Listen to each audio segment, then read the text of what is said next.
Mackenzie. Wow. Way up there. Way up there. Lamar. I don't know if I heard that right. I to think be the honest. listeners are gonna be glad that musical. We're Monday both has been sick made. today, also, so this is not a great time for this. I can't hit that note even when I'm at 110%. So, but I'm sure people are going to be happy to not have those cold opens anymore. But thanks for dealing with us. Also be happy to not have those anymore. So we're talking about Chicago. This is the last one of musical month, and I think immediately when you think Chicago, the standout song is Cell Block Tango, which I'm sure we will get more in depth with. But for some reason, this is the thought that popped into my head today of what we should open with. I wanted to know, with the way that this song is structured and how it's these 6 different women telling the story of how they did or did not kill their husbands, boyfriends, lovers, and each one has a word that they focus on throughout it. If you had to pick a word to add your own 7th story of and the story of like how you killed this person that you were seeing or whatever, like what would your word be? And I'm going to caveat this to everyone out there. We had to discuss this at length. Yeah, we had a moral quandary today. I'm usually not a big AI for art type of person. I'm a little sick of AI slop in my Instagram feed, on YouTube, making fake movie trailers and bullshit like that.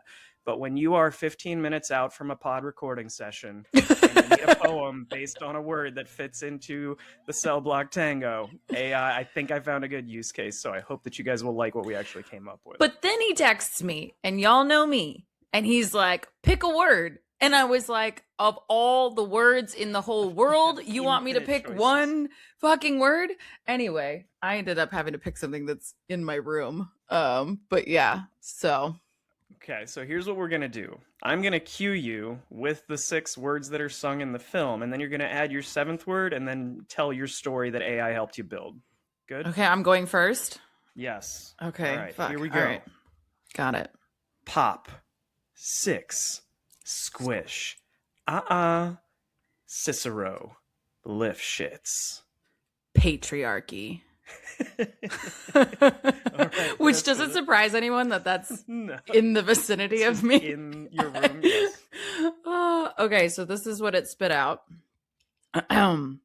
This character, I want to give you the character really quick. So same format. This person, Elena, which I like this name. It's not a bad name. She would be a woman who was polite until the weight of systemic dismissal became physically unbearable. So the story is, now I'd been at that firm for 12 years. 12 years. I clocked the most hours, I brought in the biggest accounts, and I practically wrote the senior partner's speeches. So when the VP spot opened up, everyone knew it was mine. Then comes Arthur. Arthur drinks his lunch and thinks pivot tables are a type of furniture. But at the Christmas party, the boss leans in, pats my cheek, actually pats it, and says, Elena, honey, you're too emotional for the heavy lifting. Besides, Arthur's got a family to support. Then Arthur laughs and says, don't worry, darling. You can still be the power behind the throne. That's the patriarchy for you. Well, I was holding a crystal letter opener at the time, the one they gave me for my 10-year anniversary. And I thought to myself, if I'm so emotional, let's see how I handle a real outburst. He didn't just hit a glass ceiling. He hit the floor hard. Wow. Okay, AI. Also, that was a cold read. I would just like to say that was a cold. I haven't read that. Well performed. Like, round of applause there. That was very good. Thank you. All right. So I'm gonna prompt you now. You're gonna give us yours? Yes. All right. Pop. 6. Squish. Cicero. Lip shits. Pepperoni. Fucking cannot. I was like, what's the funniest word that I could throw in here? And I'm pretty impressed with what AI spit. Our respective choices like really make a lot of sense to me, to be honest. Oh, they track. They definitely track. So let's give this a read of what AI spit out for pepperoni. So okay. I always told Robbie no meat, but all he ever heard was surprise me. So every Friday night, same red pizza box, same pizza topping, pepperoni.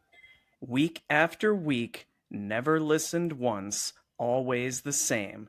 Then one night, cuddled close in bed, about to go in for a kiss, the perfect mood, pepperoni on his breath, and he lets a burp slip. I gotta stay in character here. Laughs it off like it's no big deal. So finally, on that last Friday night, when he reached for the phone to order from the same pizza joint, I reached for the knife, and I gave him what he was ordering all along. Sorry, Robbie, no substitutions allowed. Oh my God. That is so bad and disgusting and so good. I think there is one missed opportunity there, though. I don't think it should have been a knife. I think it should have been a pizza cutter. Oh, yeah, true. You know, like slice off his hand with a pizza cutter as he's reaching for the phone. Okay, we take back everything good we said about AI. Yeah, they fucked it up. No, thank you for playing along. That was a lot of fun. Those were good. Yeah. I encourage you guys out there, go pick your own word, throw it into ChatGPT with that see what fucking happens. See what it spits out. Yeah. Oh, I love it.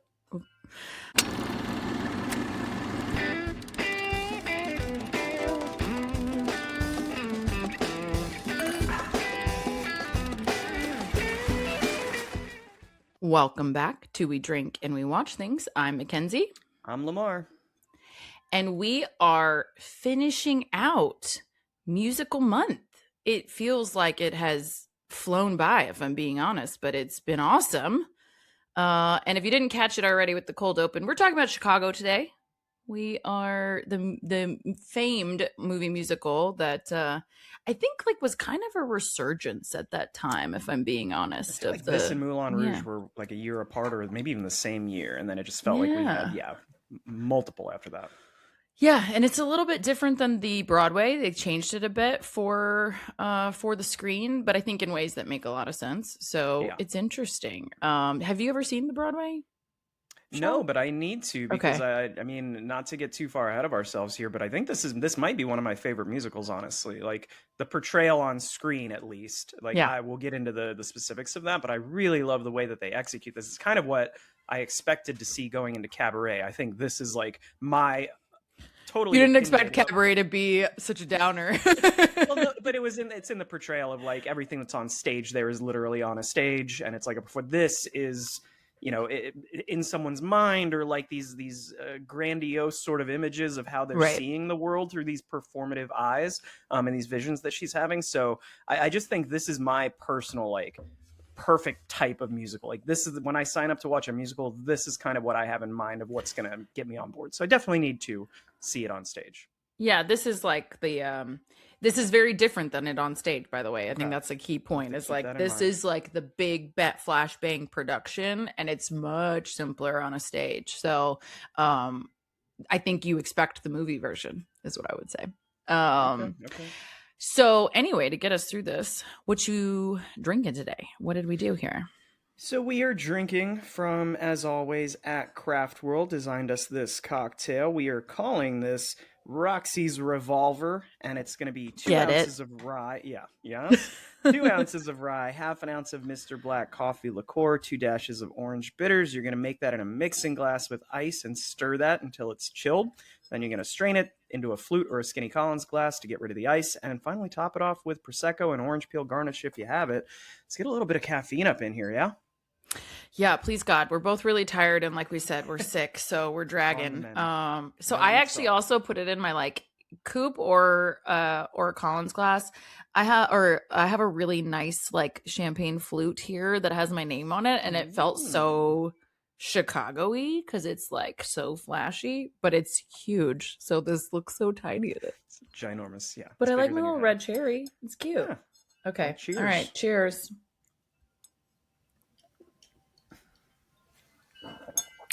I say please God for the coffee like I wasn't drinking coffee 10 seconds ago, but this is so good. I like it. All right. Let's do some basics here, y'all, and then we'll get to the good stuff because this, I think, is one that a lot of people have seen, to be honest. I feel like it was, again, a moment in time for us for a while there, but Chicago 2002, this has a 7.2 out of 10 on IMDb. only an 87% from critics. I don't know if, again, this is like kind of the first one through the wall on the musical front for a minute or what, but it was a little lower than I expected, I guess. And 83% from audiences. So yeah, I don't know. Not I would assume bad. that some of those are just people that don't like musicals, aren't their thing. Yeah, You it's know? got to be a little bit They're of not that. for everybody. I get it. They're not, but they're wrong, so that's okay. Anyway. Okay, so our director here is Rob Marshall, who has really found his niche in terms of the kinds of things that he should direct. So he did Into the Woods, Mary Poppins Returns, and then Nine, which is like kind of an original movie musical, which was not super well received, but I actually liked like the music and it's really good. And then one I wanted to call out that I think a lot of people really know, again, similarly around this time, but it's kind of a left turn for him in respect to all the musicals. Memoirs of a Geisha. He did that one. Okay, Did you ever see that? I did not. No. That's a Oscar-winning film based on a book that was like, I remember it just being such a big deal when it came out. So anyway, that was him too. Debut, right? This is his first directorial, I'm pretty sure. I don't remember if Memoirs came first because it's around the same time. It's like late 90s, early 2000s ish, around that time. So maybe a little bit after. If it's his first or his second, but he's going big here. Like, Wait, definitely had something in mind and did not put limits on what all he was going to do during this. He went all the fuck in, and I think it really shows up really well for him here in terms of, again, like you said, just production. So this is, again, the writing is complicated because musicals, whatever, you've heard us say this a few times, so I'm just going to blow through it. So Bill Condon is the screenplay for this one. He did The Greatest Showman and then recently The Kiss of the Spider Woman, which I didn't see, and I put that on there because I wanted to ask you if you've seen it. Have you seen it? I haven't seen that one. I also haven't seen Twilight Breaking Dawn Part 1 or 2, and he did those. Did you see those? You took the words out of my mouth. I cannot see his name and not think of those two movies, arguably because I actually liked the Twilight movies when I saw them back in the day. But those two were, I thought, the worst in the bunch, actually. So I can't see them and think that not think of him. And now they're just like Master Pancake style. Like you can't watch them seriously anymore. You just watch them to laugh. Like they're made to be panned. Yeah. 100%. And he also did Dreamgirls, which I think is worth mentioning because it is a big winner at the Oscars. And again, how Jennifer Hudson won her first Oscar, a la Barbra Streisand, for her first movie appearance. Okay, so real quick musical facts, like OG musical facts. Again, John Kander did the music. We've talked about Kander and Ebb and Fosse and all that. Kander did the music. Bob Fosse helped with the book and did the choreo. And then Fred Ebb did the book as well. So those are the OGs for the Broadway musical. And then the source material, which I think is super relevant here, is a 1926 play by Maureen Dallas Watkins. And this is important because she was a reporter. She was reporting on specific cases that inspired her to write this story. So these characters are based off real people. Like the Roxie Hart is based off a real woman, and a very similar story in terms of the affair, the whole shebang, all of that. And she's going to ask, like, I know that the two main characters are kind of based on real cases. Was this entire... Do you know if this like epidemic of female murderers in Chicago, is that like a trend that did happen where they were like just every couple weeks, like somebody was killing their husband? There were several around this time. They definitely like truncate the timetable. So it's not as like every other day as this. They've exacerbated that to tell this story. But there was she was doing ongoing coverage specifically on murderesses, like people who were committing murders. So she's kind of the Miss Sunshine of it all. I think it's funny that there is a Miss Sunshine in this story for that reason. I think she kind of wrote herself in there as this sweet little character. We're due for another go round of female killers of passion. I feel like with all the women watching true crime and docu-series out there, like we're 2 or 3 years away from like a good female crime wave, you know? I think like we're all about to crack for completely justifiable reasons, by the way. So yeah, it wouldn't shock me at all, you know? Babe, if you're listening, I love you. I never do anything to hurt you. Just You're fine. You just got her a really good mug. So I think you're good for a couple more weeks. 2 weeks. Okay, so major cast and crew, real quick. Renée Zellweger plays Roxie Hart. We've talked about her a couple times, but she's, Bridget Jones fame, Jerry Maguire, all the good stuff. Empire Records. Also UT Empire grad. Records. Hook 'em. Also a UT grad. I can't remember where she's. I think she's Tyler, Texas or something. Okay. She's from a small Texas town. Yeah. She feels Texan. Yeah. Yeah. The She look of her, seems yeah. genuine, kind Texan. We love a good Texas win. All right. Catherine Zeta-Jones plays Velma Kelly in what I think is just a fucking incredible role for her. She did Mask of Zorro, Entrapment. We've talked about a few of those. She has such range. I mean, I think they both do, but I think especially Catherine Zeta-Jones. I mean, to that exact point, she was offered the role of Roxy and declined it because she wanted to sing all that jazz. So yes, range. She could have played either of these characters. Oh, 100%. And like, I think she chose the right one for her, to be honest. Like, this is the move. Richard Gere plays Billy Flynn. We've talked about him before. Pretty Woman, The Jackal. I can't remember if I mentioned this, but something I really like him in that I don't think is a super mainstream popular movie is Arbitrage. Did you ever see that? Never heard of that. No. I think it's like on HBO now or something. If you have HBO, I'm pretty sure it's on there. It's kind of like a corporate espionage, but like just the crime side, not the murdery side, like just the white collar crime side, I should say. Anyway, I really liked it. So check it out if you haven't. Queen Latifah. Man, Queen Latifah had such a moment for a while there, and I just feel like we haven't seen her in too long, to be honest. Like, it's been I think she went into like comedies for a bit, and then I don't know what she's up to nowadays. I remember all the way back from Living Single, which was like a TV series. I remember watching her in that when I was way too young to understand what the hell was even happening in that show. But I liked her in that, and then she obviously had her rap career and whatnot. And well, she's kind of done everything. That's the thing about Queen Latifah that I think is awesome. Like, so she's done Hairspray and Bringing Down the House, which to your point is like a comedy thing, but she's done stand-up comedy, she's done rapping, she's done music production, she's done musicals, she's acted, she's done TV shows. She's like a businesswoman. She owns, I think, her own production company, if I recall correctly, and I think she's one of the producers on Empire. I could be wrong, but I know she was on Empire for a while. She's doing a lot of like that. Wouldn't surprise me if she's like, hey, I'm going to give this production. She's just a boss bitch. You know what I mean? She can kind of do anything. But anyway, we miss her face. But she plays Mama Morton and she crushes it. She what? She plays Mama Morton and crushes it for sure. Yeah.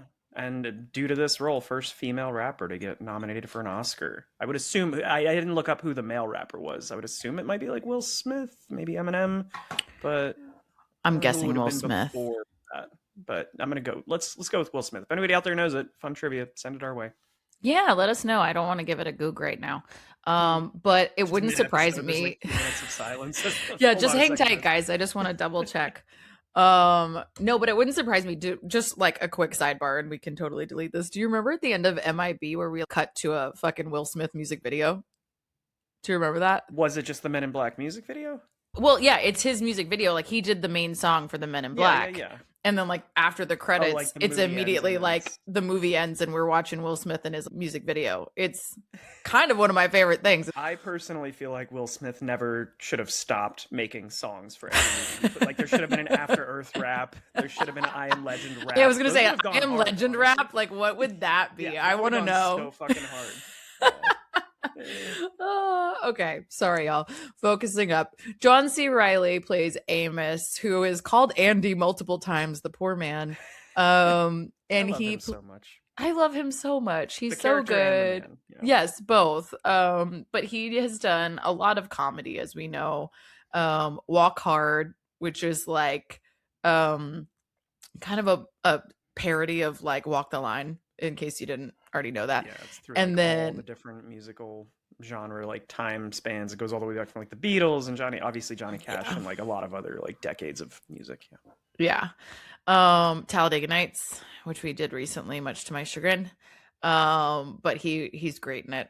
And then we have Lucy Liu, plays Kitty Baxter. She's only here for like 3 seconds. Honestly, she's only credited because I think this is following her Charlie's Angels fame, you know. Yeah, Janelle and I had forgotten that she was in this because her role is she doesn't 'Cause show up she's until there for, like, almost 90 minutes into the movie. So I think it's like a 90-second appearance too, Yeah. if you really like. It's not long. It's impactful.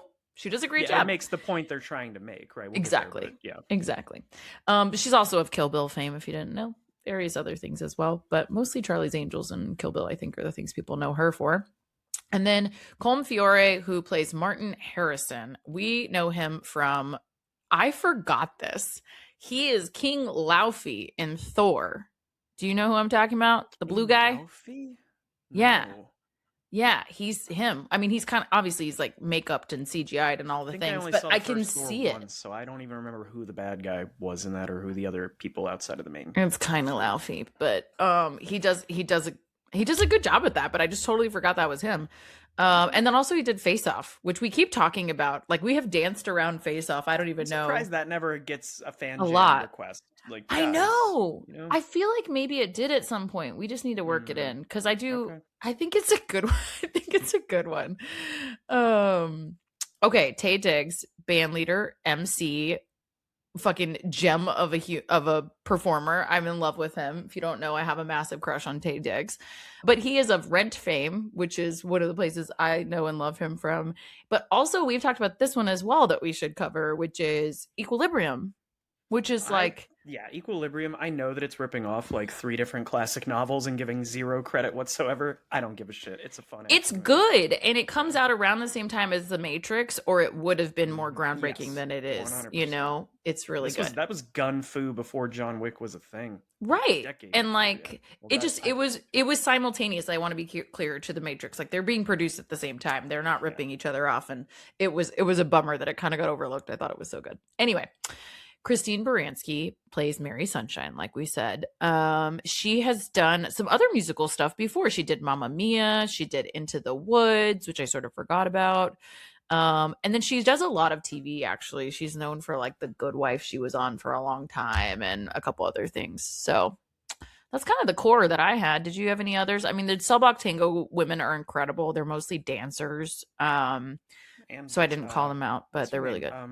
Ghetto Superstar Maya, was that her name? Yeah. Maya's she there. Had a moment. This was like the tail end of her moment. Not to undervalue her talent, but like, she was in a movie and had a hit song in the same year, and then I don't remember anything she did after that. You know, those one-hit wonders, man. I don't know. Yeah. The only thing that I wanted to mention, not additional cast people, but I just to undersell John C. Reilly and his ability. You named some of the great comedies he's done. He's also been in a ton of great dramas as well. The coolest thing, this is a record that he holds by himself as the actor who was in the most same year Best Picture nominations. Like, he was in 3 this same calendar year. Nice. Do you know what the other 2 were? The year that Chicago came out? Gosh, take a shot in the dark. What would 2002 be? I'll give you one's a Scorsese film. That doesn't help me in terms of timing, to be honest. There's like 1,200 Scorsese films. So it's Gangs of New York, and then he was also in The Hours. So 3 Best Picture. Out of 5 nominees, he was in 3 of them. No one else has ever done that. It's insane. That's pretty impressive. Way to go. Yeah. Good for you. Okay, quick plot summary, and then we're going to get into the good stuff, because I think we might have already spoiled a couple things, to be honest. But 2 death row murderesses develop a fierce rivalry while competing for publicity, celebrity, and a sleazy lawyer's attention. Because, of course, who doesn't want a sleazy lawyer's attention? Pretty accurate, I think, on the whole. So, I just like the word murderesses. They do like the word murderesses. It is a good word. It's fun. All right, kids, turn around, don't drown. It's spoiler time. Is the word murderesses sexist? Shouldn't we?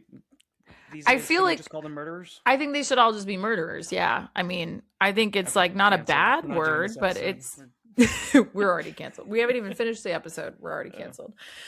Well, anyways, speaking to the production quality of this, I would love to start there, because I agree with you. I think it is like the beautiful flashbang, you know, the Broadway of it, like the Broadwayest of Broadway, like the way you envision Broadway. It's like Broadway meets vaudeville, really, of like the big production of vaudeville with a Broadway budget. And on a screen and all of that. And the budget here was only 45 million, which is still a lot, don't get me wrong. Yeah. But I was just like, it feels more expensive than that, if that makes sense It's to me. flashy as hell, but I guess when you think of it, like they're doing so much in these confined spaces and using a ton of really nice costumes and lighting and camera tricks to, I guess, doll it up even more and just make it this grandiose spectacle.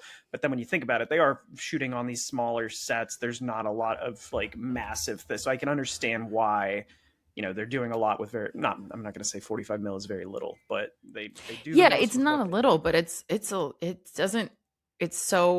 so well done, and the sets are so incredible and everything that it feels like it should be more.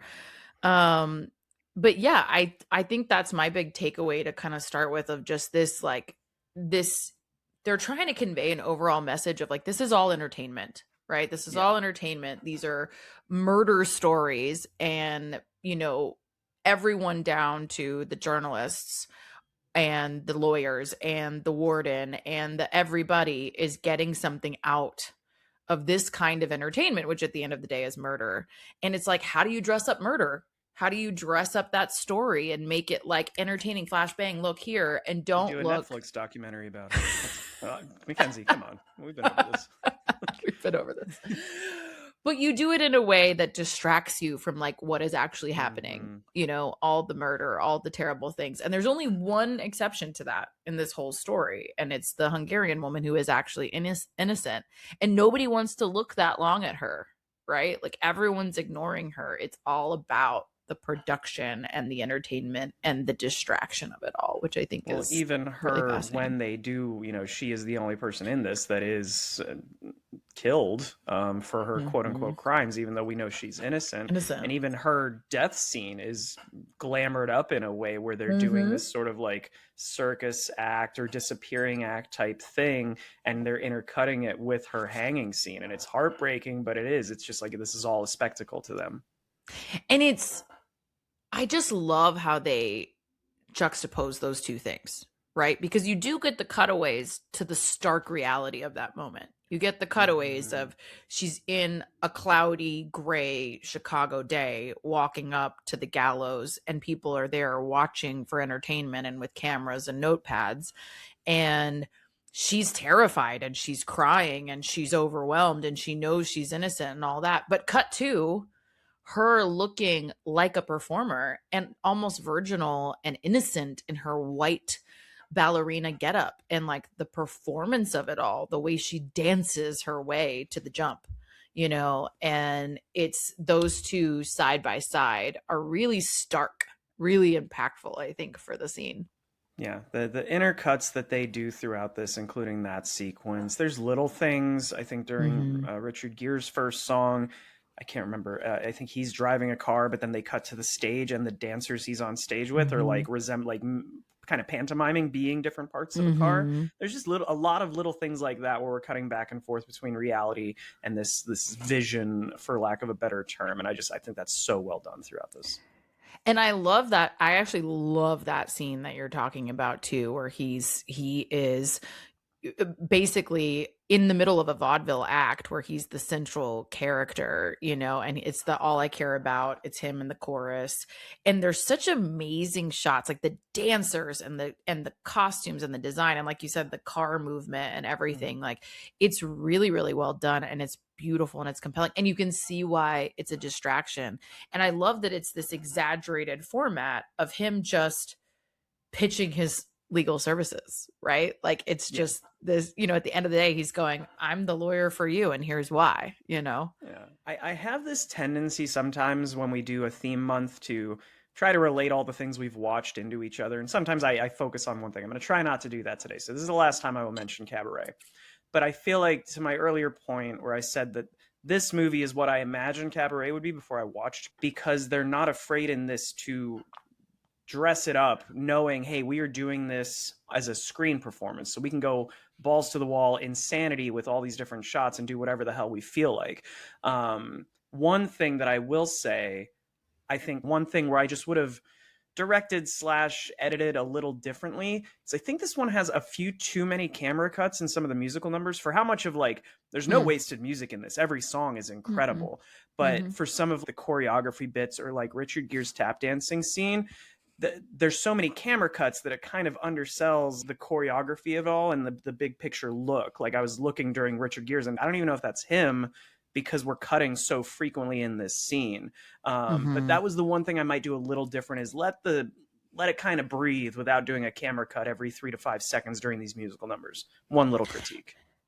Yeah, I mean, I like the impact of the cutaways. I think that it's exciting. It creates some interesting pacing, but I agree. I think you could dial it back. I mean, I think that's probably fair feedback, but I do like that juxtaposition because I think you're supposed to understand that these are really kind of Roxie, like this is kind of driven by Roxie's, perception, right? Like this is her awareness of everything going on around her. And you have to remember that she is thinking of life in terms of a show. Right. Not to cut you off, but just so that you understand, like the point. I'm not saying I don't like it when they cut back and forth from reality to the musical numbers. I don't like it when within the musical numbers, people will be, there's a group of 12 women dancing with Richard Gere, and there's like 4 camera cuts of different angles of the dancers within that vision.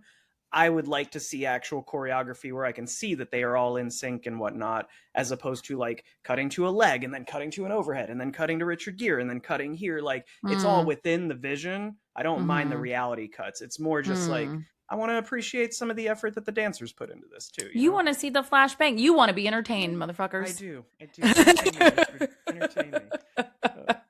So sorry to cut you off, but I just wanted to make sure, like, I don't hate the reality piece of it all. No, yeah, I do think it's still a fair point to frame for the audience, though, that this is really Roxie's understanding of the world is in terms of a show, right? Like she is looking at all of this as her ability to get into vaudeville. I mean, that's the premise here, right? That's where the affair begins. She wants to meet this guy to get her a spot at the Onyx Club to get into this show. And she wants to be a Velma Kelly, and so she is editing her whole life that is this drab, boring, overwrought, drag of a day to day to be this beautiful production. Even simple conversations with a lawyer that she's trying to get, or or a conversation with a fellow inmate or what have you. She's dressing it all up, and I think it highlights her need to get out of her reality, Yeah, I hear you. I think that's, also, by the way, representative of everybody else. Again, everybody else is treating this as entertainment. All of this is entertainment. These murders, these trials, the hangings, everything it's all entertainment. It's a bunch of true crime hoes, if we're being honest. I like just to double tap on this. There is not, I don't think, a bad song in this film. Some of the musicals we watched this month have like 1 or 2 great songs, and a lot of the rest, for me personally, were kind of forgettable. And this one, I was writing down songs as we went, and I wrote down 6. I was like, all of these are just great. I love, though, speaking about the choreography, I love the choreography in Cell Block Tango specifically. But that's another one. They're doing like actual tango dancing with their sort of male actors in these stories.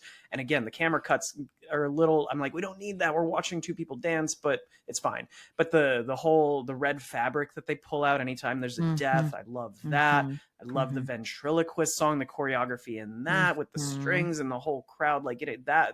There's just so many great there's not wasted time when it comes to the music in this musical. No, there's not wasted time. There's not wasted music. And I would say there's not wasted movement either. Like the choreography, again, we have to go back to Fosse here because this is all, inspired by his original choreography. And while the stage production on Broadway is quite a bit more simple in terms of set design and all of that, the choreography is as intense, as strong. And so I think that's the thing that's the real standout here. Again, like I go back to the car as an example, of like, those are people's bodies moving and creating this visual in such an incredible way. And you have people who are, tap dancing and tangoing and doing ballet and doing jazz. And like, you just get to see all these different forms of movement in one show, which I think is super compelling and They do a entertaining to little watch. bit of everything, and they do Yeah. it all very, very well. It's also, the pacing is fantastic. They have the Mhm. exact right amount of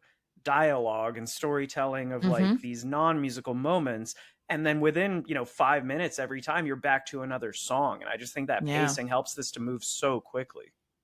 Bill can't write a Twilight, but he can write a Chicago, is what we have learned. He can make Chicago better, but not Twilight I mean, better. I haven't seen Breaking Dawn, but I would assume that if there are no songs in it, I would probably like it more if it were a musical. Fuck it. Let's go for it. Let's Probably. remake Twilight and make them musicals. I will like them. He tried to turn them into comic books, okay? Not to like go Okay. off the rails. He went and took it from what it was to like a comic book, and I was like, this is not the same. Anyway, whatever. I digress. But he did a really good job with translating the book, I think, to the screen here. I agree. I think the pacing is really good. And I do think we got to spend a second on like Cell Block Tango. Like you said, it's everybody's favorite song, including mine. We talked about the dancing and the red and all of that, but like the performances are beyond the dancing, right? Like beyond the production design of it. The women are just so convincing and enticing and compelling, and you're just like, you're on their team by the end of it. This woman is killing a guy because he's popping his gum, and at the end of it you're like, I get it, girl, I get it. Like misophonia is a real thing, and I understand, but like they're just the way we did our cold open, right, of like just the pacing of telling the story is so well done. And the shots of them in reality where they're sitting at like the prison lunch table, or they're standing in line at the prison, and the looks on their faces, and when they don't have all the extra makeup and like the outfits are just in their sort of jumpsuits like that, it's cool to see that interspersed with, again, the way that they're envisioning this in their head of like they are the heroes in their own story, for sure. And I like, it's funny, I'm glad you called that out. I like that Velma and Roxie are in those cutaways as well. They're not the focal point, but they're there. And the story, it's like everyone's saying, what are you in for? Right. Yeah. And I think that's makes it more immersive, right? It cuts to the reality that they are not the star of the show, right? It is, they're all inmates in this same place. And we've gotten to see them be the center of attention, and, and that passed from Velma to Roxie. But really at the end of the day, you're behind bars, and you're with a bunch of other people who are in similar circumstances as you. And I also really love about that on Cell Block, the Hungarian story. I love that you don't get a translation. You don't know exactly what is said and what exactly she is accused of. Did you watch it with subtitles? Did they give you the translation and subtitles, or no? No, they don't. Okay. I mean, I always watch everything with subtitles, obviously, because I'm 1,000. But no, they don't. But I just mean it. I think it's very intentional. Of they don't want you to understand. The only takeaway you're gonna get is not guilty. Like she didn't do it. But nobody cares about the rest of it. Everybody's saying not guilty. Nobody's listening to the rest of the story. Nobody cares about the rest of the story. Billy walks right past her. She's like asking him for help. He can't understand her, so she's not an easy sell. He's not gonna, even if she had money, he's not gonna try. And it's just an interesting, I think, side by side to the rest of these stories, where at least they're getting some attention, and she's the only innocent one, and she's not getting any. Yeah. And I mean, just the fact that it ties back in, and her noise in the song, or her word is like, like, no, I didn't know, I'm not guilty. It's just like, it's heartbreaking to watch it be that she's the only one who gets punished, and it's just wrongful.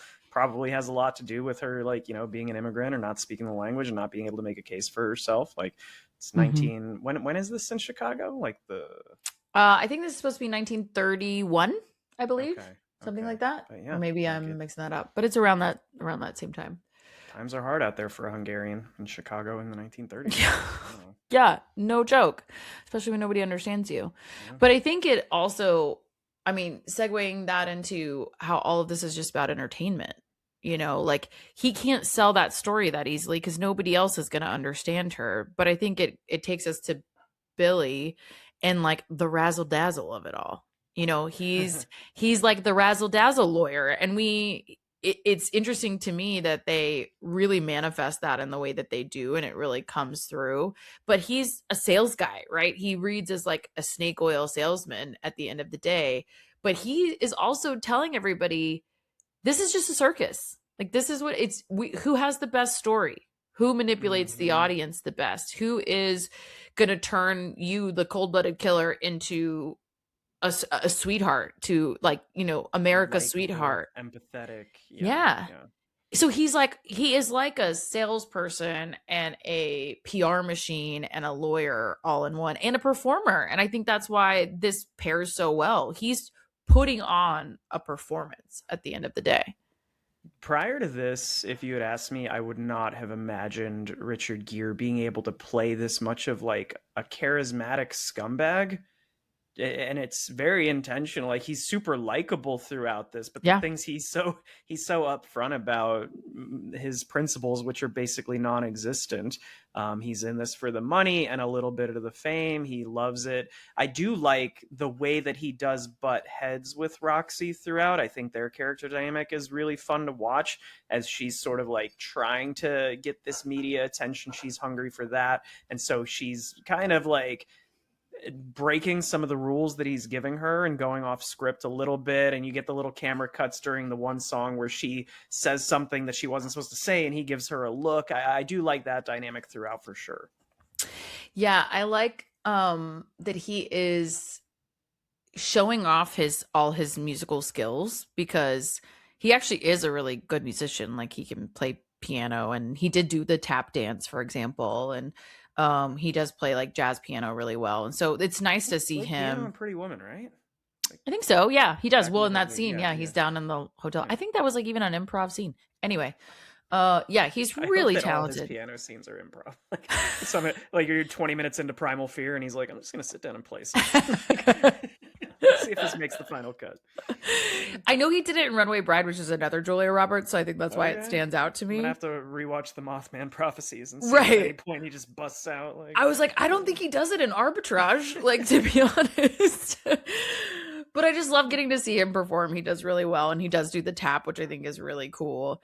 Do you know who he reminds me of in this context of like being the sleazy lawyer who's in it a little bit also for the fame? To your point of, they're all in this for a little bit of fame, but he's also like, he's the one at the press conference, he's front and center. The performance is also as much about him as anybody else, so that he can not only make money but like be the center of attention, and at the top of the headlines as well. He reminds me of Alan Johnny Cochran. Jackson. Oh. No, but yes, Okay. also. Yeah. Yes and no, not who I was thinking of, but this is timely. Alan Jackson, he did the Karen Reed trial. Did you see any I of think that? Janelle watched a documentary about that. Yeah, that was. He is like, even physically very similar, like similar style, fit, similar look. He's like very gregarious in the courtroom. He's loud and performancy and blah blah blah. And he just took on Nick Reiner's case of Rob Reiner's murder, Oh my R.I.P. God. Oh, It's been a rough and appeal. he just announced that he's going to defend him. And I'm like, I literally was like, okay, Billy Flynn, like this. Yeah. He just wants to be in the headlines. Who would defend that guy? Right? Like Right. he'll defend anybody. And I was like, he is absolutely representing, this kind of person in real life in a really legit way at the end of the day. Jeez. One more thing I wanted to cover is the fame factor, the next big thing factor, the fact that we see that transition over and over in this movie, the handoff between who's the center of attention. And this is where like Velma, Roxie, and then Kitty, or Lucy Liu's character, like really demonstrate that really well for us, of just like, they're all just battling for the spotlight, for the center of attention. Yeah, you see them kind of usurp each other throughout. When Roxie arrives to prison, that's when Velma is sort of already, she's on her PR tour already, and like setting up her plans with Mama of, here's what's going to happen after I get out of here, and make sure I get this mention in this news article and blah blah blah. And Roxie comes in and is the hot new thing, and then Kitty obviously comes in, and it's the focus is all on her. So I do love the play by Roxie of the whole pregnancy angle of, I'm not above using this as a way to get eyes back on me and make me the story again.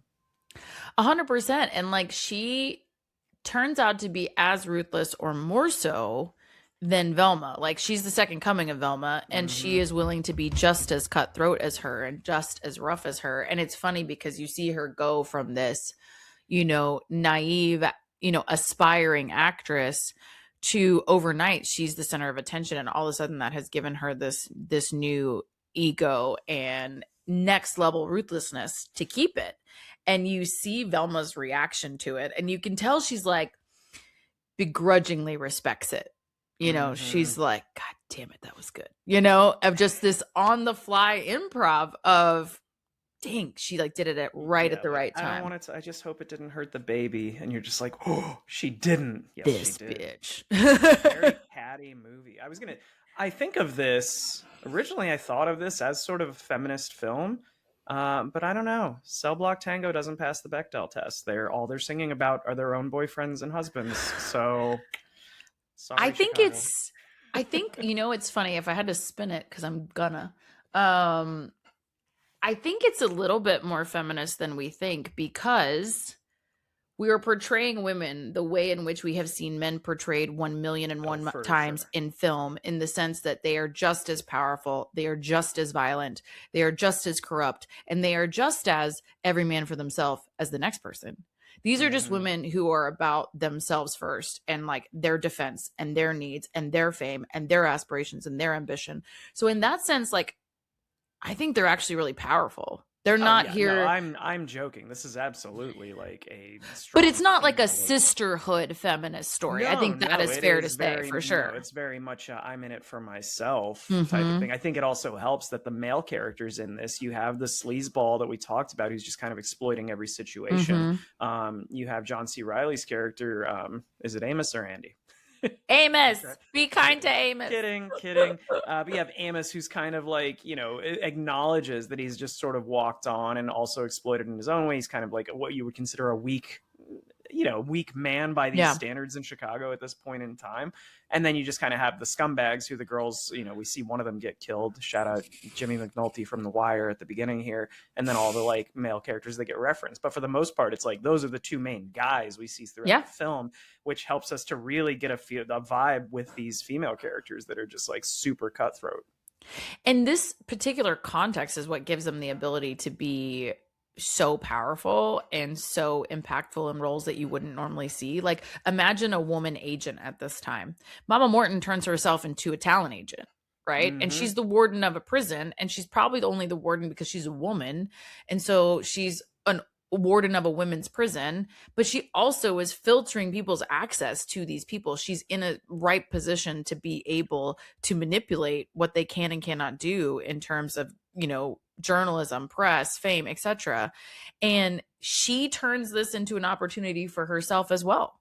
And I love that we see her do that. And also that she is actually, while corrupt and manipulative and powerful, just as susceptible to the entertainment and the trend of it all as everyone else. Well, again, she gets one of the best songs in I think Mama's song is like one of the top 5 in the film. And it's I'm a sucker for a lot of good double entendres. I think Queen Latifah nails it. She has a great voice, obviously, but her song is just a lot of fun. I love how she's kind of like flirting with every male in the audience and like knows what she wants. But yeah, as we get like to tie that back into like where we get at the end and tying back into Richard Gere being scummy as hell, the whole diary thing, like when that comes into play, he gives it to, I think, it gets mailed to Mama, right? Or does it get mailed to Velma? It gets mailed to Mama. Mama gives it to Velma, and Velma testifies that she found it, which turns out, of course, not to be true. And that's such a great play at the end there, if you think it's going to be this final like nail in the coffin for Roxie. And I just love how that whole courtroom scene plays out. I love the song that takes place there, the cutaways to Richard Gere's. That's the Razzle Dazzle performance, right? Or is it a different song? No, that's later. That's later than Razzle Dazzle. It's the tap dancing one. Yes. And I and think it's that is such so a genius. committed, like, it's literally called a tap dance, and he is.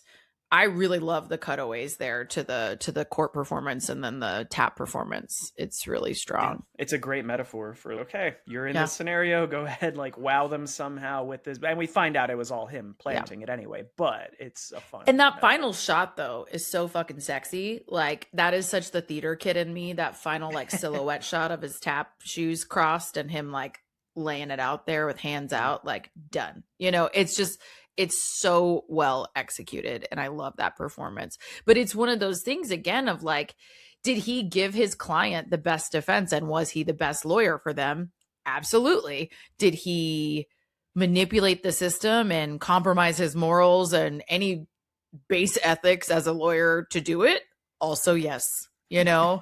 And so you're like, how do you interpret that character? It's like, is he a villain or is he, again, the guy who is like accepting the reality that they're in and working within the rule book that has been, you know, created, as it were, for this specific system?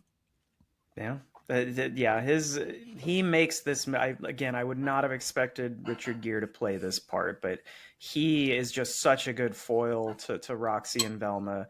I love what he contributes here. But the last thing that I kind of had on my list of just stuff to talk about was I wanted to talk about two kind of moments in the film that to me sort of summarize or like represent the entirety of this whole like reality versus this sort of vision, this heavenscape that Roxy's got in her head.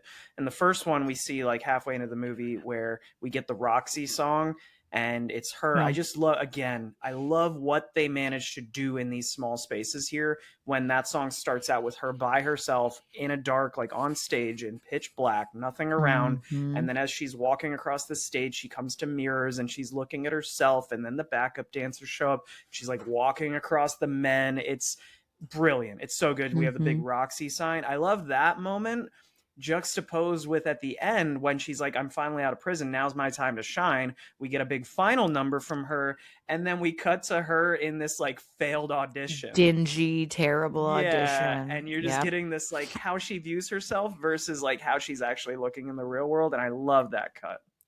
I love that cut, and I love their reaction to her, right? Of like, wasn't she in the papers for something? Like, they don't even remember her because, again, it's been so transient, this transition of fame across all these folks.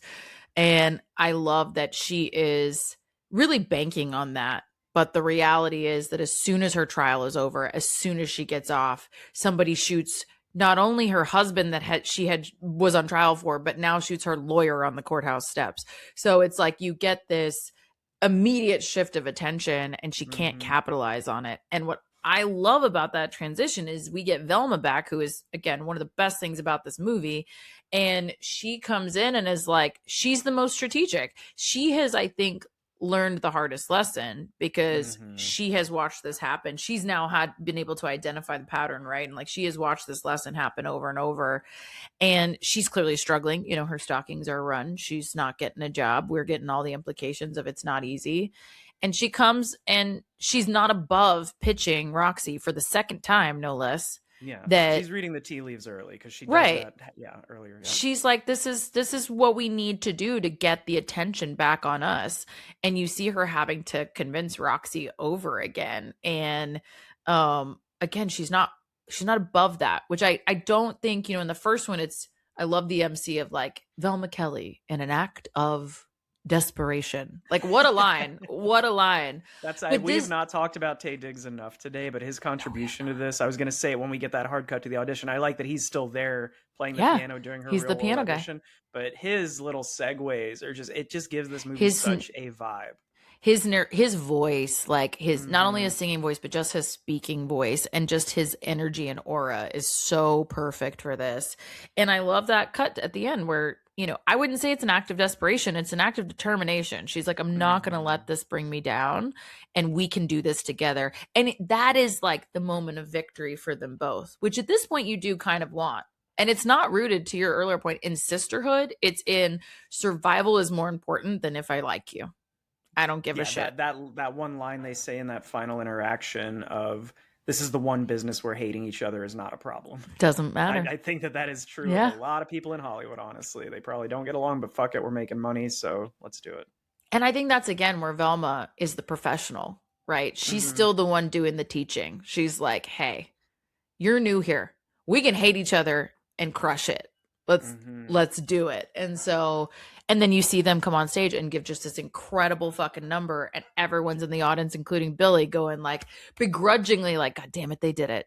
you know? Which again, I'm gonna say the dance in the choreography in this part is so good. Like it's such a great final number that Mm-hmm. really lands. I just wanted a few less camera cuts so that I can appreciate the Mm-hmm. actual choreography of like how much time they probably put into this. There's just too many cuts for me in a lot of the numbers in this. That's kind of my one major complaint from a musical standpoint. But I feel like I said, I think I could see it trim in a few spots. I didn't take it away here that much because I just think there's so much flashbang. What I did notice is that Roxy had lipstick on her teeth at one point, which I have never noticed before. And this time I was like, no.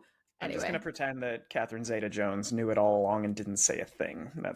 I'm just gonna right. pretend the actual actresses don't like each other the same way that Roxy and Velma don't. You know. Hey, you never. Again, this is the business where it works because they crushed it. So, yeah. Anyway, all that to say, I think this is a super fun watch. It is different than the Broadway show, but I actually, my last note there would be, it still feels like a stage production in a lot of ways. It's still, I love that the musical numbers are mostly on a stage, like performed like they are on a stage, and they even keep the kind of the dimensions of a stage to some degree. One that stands out to me is the Funny Honey song with Amos and Roxy, where she's cut away to the left on top of the piano and she's singing this amazing song and he's over here telling his story, and as that's slowly deteriorating she's losing her shit. And that is such a musical shot. That's such an on the stage shot that I think is really powerful. Yeah, John C. Reilly, we don't have the time to talk about everyone and how great they are in this. I feel like we've tried to give everyone their flowers, but John C. Reilly is great in that part. He's great in the Mr. Cellophane when he's got the clown makeup and he's on stage. Like, again, it's just this sort of like sad sap kind of song. But yeah, everything in this works. There's not a lot I would change, honestly. Yeah, and I think to that point, the last person I would shout out is Velma. I mean, like, again, Catherine Zeta-Jones, we didn't talk enough about her either. Her as Velma is perfect. And she really, like, just think about the performance of her dance numbers, her singing and dance numbers that she had to do. You know, like, she's pitching, like I said, the I Can't Do It Alone song alone is a one woman fucking show, you know, and it's incredible. And I think that's one that, at least for me, with somebody like that, you didn't expect that. You didn't expect that from her. And she just came in and crushed. Absolutely 110%. crushed. Yeah, it's a great movie. Okay, so with all that in mind, I would love two things from you. One, what was your rating on this one? But also, what was your rating of like musical month? Would you do this again? Like, I need the honest assessment of what this experience was like for you. I mean, I think there's a misconception that I don't like musicals. I've never been anti like. I don't think it's a you thing. I think it's just like, it's not a typical movie thing, you know, to be into musicals. And I do think like a little bit sexist here. Like, most men don't like musicals, to be honest. It takes some coercion. I mean, I taught theater for 3 years, so like I got no problem with musicals. Never put on a musical actually, but that was because we were teaching during COVID, so we didn't really do anything on stage. But anyway, overall, like I would, for this film, it's really fucking good. You use the word, I think you said fun, and it is a fun film it's like a dark comedy in a lot of ways. But everything about it works. It's beautiful. It's stunning. I love the intercuts from just the way the story is told, and it just gives them the ability to do so much with this being a screen performance compared to a stage. So I'm gonna go like 8.5. It flies by. It's so fun. Like I feel like it's relatively short too. It's like an hour 50 or something like that, hour 45, and it just flies by because it's a tight story. There's nothing unnecessary about it. So, and then musical month. I mean, I had a blast. I think I would. I don't know what I would do differently if we were to run this back at some point. I might research a little more of like this. I wish I had known what Cabaret was about before we covered it. I think I would have gone in with a better idea of what to expect. But Singing in the Rain, that was my first time watching that all the way through. Loved that one. Wicked for Good was fine. We talked about it. Wicked as a full two-parter, the whole bloody affair, is much better than Wicked for Good by itself as a standalone. But yeah, I had a blast. I'd rate musical month like a 9. I had a good time. I'd do it again. How Love about it. you? What's your rating? I had so much fun. I mean, the whole month, but also today. Like, I love Chicago. I have a hard time finding flaws. Mhm. Like, again, from a musical and a transition from a stage to a musical, I think they did it incredibly well. And I also was surprised, like I said, by some of the audience ratings, because I'm like, what's the problem with it? Like, I don't get it. So I think I'd probably give it like a 9. I think it's just a fun fucking watch. Yeah. It's got great songs, and I think I find still the performances from these actors who are not, Broadway stars other than Taye Diggs, um, really incredible actually for what they're being asked to come here and do and translating it to the screen. And I think the cast works out really, really well. So I think yeah. the best sign of a great musical, whether you're seeing it on stage or screen, is like when you get out of there, do you immediately want to go listen to the soundtrack? And Yeah. this is one where you just are like, oh, I want to hear that song again. I don't And need to the watch the whole songs are movie like again, but I want to stuck put in on your this. head. Mm-hmm. Mm-hmm. Yeah, Mm-hmm. earworms. 100%. And then, yeah, for the month, I just had a blast. I probably should. I mean, I feel bad in retrospect not having warned you about Cabaret. I thought it was kind of known that it was about that, but that was just not a good assumption on my part. So No, I mean, I I should think it have helped to warned you a go little bit. in. I don't know. I say that I would want to know, but at the same time, it was interesting to watch it unfold and like figure it out as I was watching. So that's not a major complaint.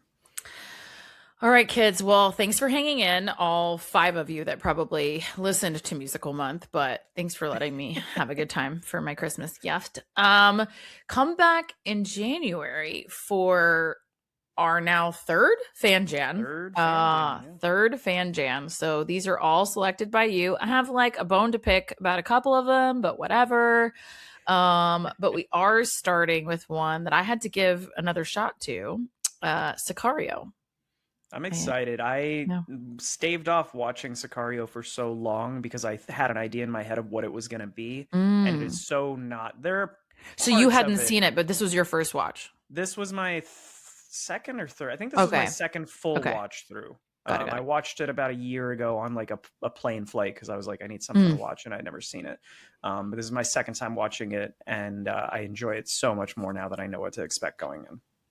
Yeah.